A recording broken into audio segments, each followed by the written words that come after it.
Olá, pessoal. Então, na semana passada, nós vimos a parte da estrutura da membrana plasmática, iniciamos a parte de estudos da célula, e aí hoje nós vamos entrar na parte dos transportes que acontecem dentro não, pela membrana plasmática, tá? Então, os fenômenos de transporte, os transportes que acontecem na membrana, tá?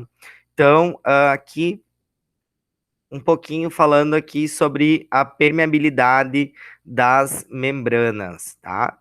Então, nós comentamos na semana passada que as membranas elas são permeáveis, que coisas irão passar pela membrana, né? Que ela vai atuar naquela questão da seletividade, né?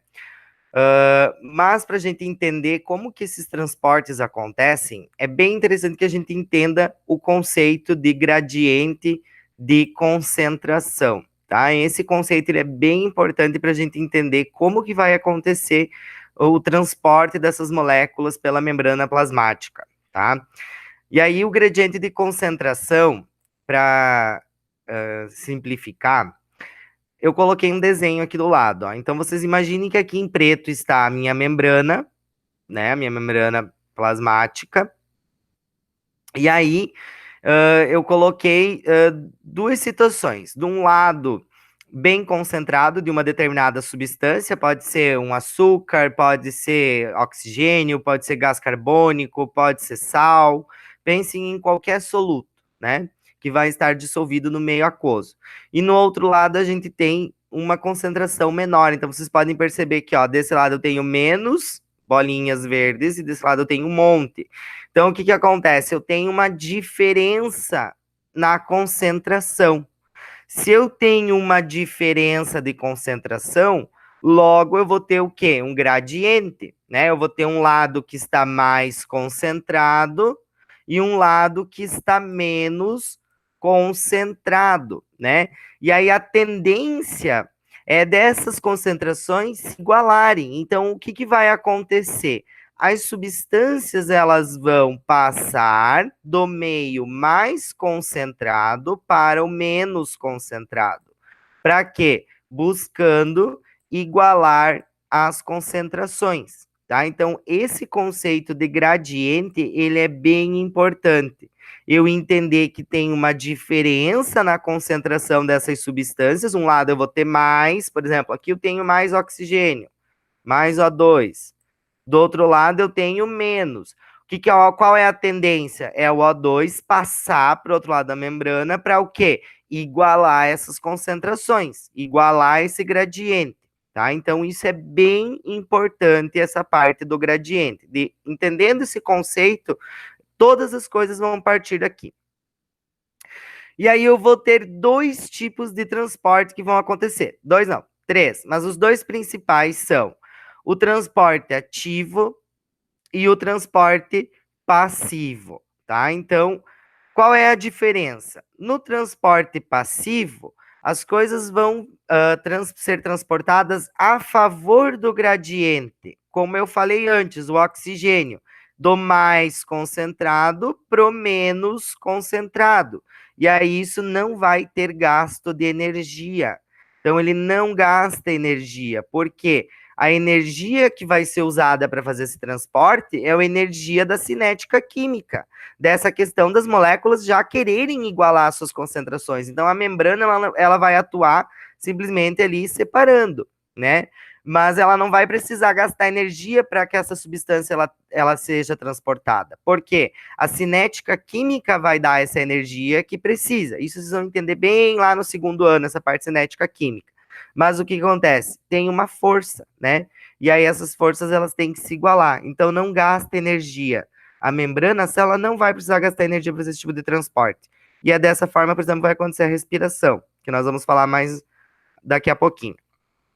E o transporte ativo, que vai ser contra o gradiente de concentração. Então é contra, é do lado menos concentrado para o mais concentrado. Então é ao contrário do gradiente. Então eu vou precisar ter um gasto de energia. Então nesse tipo de transporte, eu vou precisar gastar ATP, energia da célula, né? Que também nós vamos estudar bem especificamente os tipos de transporte passivo, os tipos de transporte ativo, né? E eu vou ter transportes também de grandes moléculas, que são transportes que acontecem dentro de vacúolos, digamos assim, que é a endocitose e a exocitose, né? Então, o que acontece? Quando eu tenho uma partícula que é muito grande, por exemplo, uma bactéria, um macrófago, uma célula de defesa do corpo, uma célula branca, lá, um macrófago, um glóbulo branco, ele vai fagocitar uma bactéria para defender, para destruir ela. A bactéria ela é muito grande, ela não vai entrar dentro da célula por transporte passivo e transporte ativo. Não vai fazer difusão, não vai conseguir atravessar a membrana. Então, o que, que vai acontecer? Vai se formar aquelas invaginações que a gente chama, um dobramento na membrana que vai englobar essas partículas maiores. E aí eu tenho dois tipos, a fagocitose e a pinocitose, né? Nós vamos trabalhar mais especificamente elas lá na parte da imunologia, tá? A princípio é só vocês entenderem que existe esse transporte. E aí, para fazer a excreção desses metabólitos, eu tenho a exocitose, que ela vai fazer para fora. Então, ele vai pegar e jogar esses resíduos para fora. Então, dois transportes que acontecem, tá? Então, aqui, ó, entrando hoje mais especificamente na parte do transporte passivo. E aí depois a gente fica com o transporte ativo para trabalhar e a questão dos transportes de grandes moléculas, tá? Então, de transporte passivo, eu vou ter três tipos de transporte passivo: a difusão simples, a difusão facilitada e a osmose. Todos eles vão acontecer sem gasto de energia, tá? Porque eles são transportes passivos, eles são a favor do gradiente de concentração. Então, é do mais concentrado para o menos concentrado, com ressalvas a questão da osmose, que nós vamos trabalhar, e vocês vão ver que a osmose ela é um pouquinho diferente, mas as outras são bem tranquilas. Então, aqui, ó, difusão simples, né? Coloquei aqui, ó, eu abreviei. Difusão simples. Quem é que vai ser transportado por difusão simples? Moléculas que são lipossolúveis, então principalmente gás oxigênio e gás carbônico. Então as trocas gasosas da respiração, elas vão acontecer por difusão simples, então não tem gasto de energia, tá?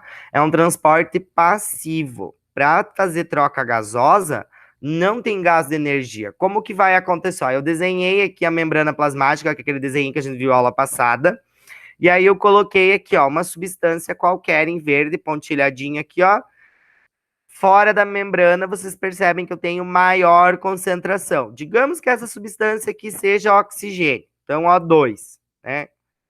O que vai acontecer? Eu tenho mais oxigênio fora da membrana do que dentro da célula. O que o oxigênio vai fazer? O oxigênio ele vai difundir, ele vai atravessar a membrana, porque é uma molécula bem pequena, né, lipossolúvel, ela vai simplesmente atravessar a minha membrana plasmática, sem problema nenhum, né? Digamos que eu tenha mais CO2 aqui dentro da célula, concentrado. O que vai acontecer com o CO2? Vai sair. E é dessa forma que vai acontecer as trocas gasosas, através de difusão simples. É a diferença da concentração dos gases. Então, quando o sangue passa rico em gás carbônico, o que vai acontecer com o gás carbônico? Vai sair lá nos capilares, né? E o que vai acontecer com o oxigênio que na atmosfera está mais rico em oxigênio? Vai entrar. Então, é importantíssima essa questão da difusão por causa das trocas gasosas, né? E a difusão facilitada? A difusão facilitada, como o nome já diz, vai ter quem? Um facilitador. Alguém que vai facilitar esse transporte. E aí está aqui desenhado em laranjado a minha proteína canal, né? Então, olhem aqui a minha proteína canal, né? Então, por exemplo, a glicose, ela é transportada para dentro e para fora da célula através de proteínas canais. Por quê? A glicose, ela é um pouquinho maior do que a molécula de oxigênio, ela é uma molécula maior. né? A gente viu ela lá, os carboidratos, e a gente viu, ela é uma molécula não muito grande, porém, ela é maior que uma molécula de oxigênio. E aí ela não vai conseguir difundir pelo meio dos lipídios da membrana como o oxigênio. Ela vai precisar de um canal, então vai ter a proteína canal que vai abrir e fazer um canal para que a glicose possa passar. Também a favor do gradiente de concentração. Então, por exemplo, fora da célula está mais concentrado de glicose e dentro menos. O que vai acontecer com a glicose? O canal abre, a glicose vai passar do mais concentrado para o menos concentrado. Também a favor do gradiente de concentração. Então, ela não vai precisar gastar energia para fazer esse tipo de transporte. Beleza? Ok, vamos agora para a parte da osmose, que eu fiz separadinho porque ela tem uma diferença. Então, aqui, ó, a osmose, ela é a passagem da água. Então, o transporte passivo, difusão simples e difusão facilitada, quem vai ser transportado é o soluto. Aqui nós estamos falando do transporte do solvente. Então, quando falar em osmose, na hora se lembra da questão da água. Osmose é o transporte da água. E é por isso que ela vai acontecer ao contrário, tá? Ela vai passar do meio menos concentrado para o mais concentrado, tá? Então, olhem aqui o desenho que eu fiz aqui, ó. Eu fiz o mesmo desenho. O que acontece? Eu tenho um lado que tem uma concentração maior de soluto, por exemplo, vamos dizer aqui, ó, glicose, ó, fiz C6H12O6, e um lado que é menos concentrado de soluto. O que vai acontecer com a glicose? Ela vai passar do mais concentrado para o menos concentrado, né, a favor do gradiente, né? O oxigênio também, ó, do mais concentrado para o menos concentrado. Porém, a água, qual lado que eu vou ter mais água? Eu tenho mais água no lado menos concentrado, porque eu tenho menos moléculas de sal ou de açúcar ou de oxigênio. Eu tenho mais água desse lado aqui, ó. Então a água ela vai passar ao contrário, a água ela vai passar do meio menos concentrado em soluto para o meio mais concentrado em soluto. Por quê? Qual lado que eu tenho mais água? Desse lado aqui, que é menos concentrado. Então a água ela vai passar para o lado de lá, buscando o quê? Igualar as concentrações, porque se eu passo a água para lá, vai dissolver esse lado aqui. E as concentrações elas vão se igualar.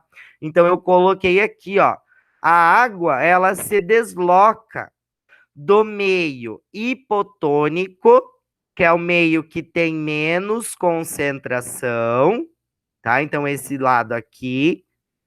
Então, olhem aqui, ó. Hipotônico, menor concentração. Hipertônico, maior concentração. Tá? O sinal de maior, menor. Concentração igual, isotônico. Iso igual. Hiper, maior. Hipo, menor. Tá? Então, ó, a água se desloca do meio hipotônico, de menor concentração, para o meio hipertônico, buscando o quê? A isotonia, tá? Então, a água, ela vai também se deslocar do lado que eu tenho menos concentração do soluto para o lado que eu tenho mais. E aí isso vai igualar as concentrações, ela vai buscar igualar essas concentrações, dissolver esse lado que tem mais soluto, né? Por exemplo, eu tenho lá um copo de água imagine que eu tenho um copo de água com uma colher de sal. Aí eu dissolvo esse copo em outros 3 copos de água, né? Ele vai ter menos concentração de sal. Então essa é a lógica, né? Que a água, ela passando para o lado de lá, ela vai diminuir a concentração, ela vai igualar essa concentração também, tá? Então só cuidem pela essa questão aqui, que quando fala de osmose, a água ela vai passar ao contrário do soluto, né? O soluto vai passar a favor do gradiente e a água, que no caso ela iria passar contra o gradiente, né? Então tá aqui, ó, o desenho da flecha do gradiente, ó, do mais concentrado para o menos concentrado. Beleza, pessoal? Então nessa semana seria isso. Aguardem as próximas orientações, as próximas atividades nas semanas seguintes. Até mais.